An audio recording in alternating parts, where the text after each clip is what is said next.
শীতকালে এই ধনিয়া পাতা দিয়ে মাছ ভুনাটা আমার অনেক ভালো লাগে। এই মাছ ভুনাটা আমি করেছি আজকে বাটা মাছ দিয়ে। তো যাই হোক, এখন আপনাদের সাথে শেয়ার করছি কিভাবে আমি রান্না করেছি। প্রথম আমি তেল দিয়ে দিয়েছি, এরপর অনেকখানি পেঁয়াজ কুচি আর কয়েকটা কাঁচামরিচ ফালি করে দিয়ে দিয়েছি, একটা টমেটো কুচি দিয়ে দিয়েছি।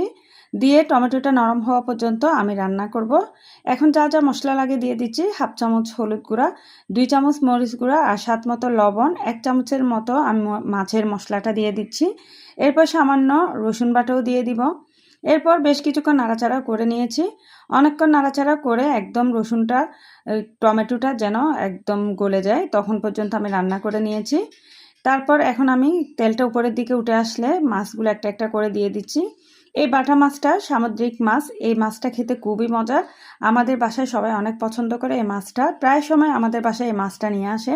এখন ঢাকনা দিয়ে বেশ কিছুক্ষণ রান্না করে নিয়েছি। এখানে একটুটা পানি বের হয়েছে। তো যে কোনো সময় মাছটা একটু ভুনা ভুনা হলে ভালো লাগে। তো এই যে এখন আমি ধনিয়া পাতা কুচিটা ছিটিয়ে দিয়ে দিয়েছি, দিয়ে আরও কিছুক্ষণ রান্না করে নিব। তো হয়ে গেল আমার এই মাছ ভুনাটা। কে কে এই মাছ ভুনাটা পছন্দ করেন অবশ্যই কমেন্টস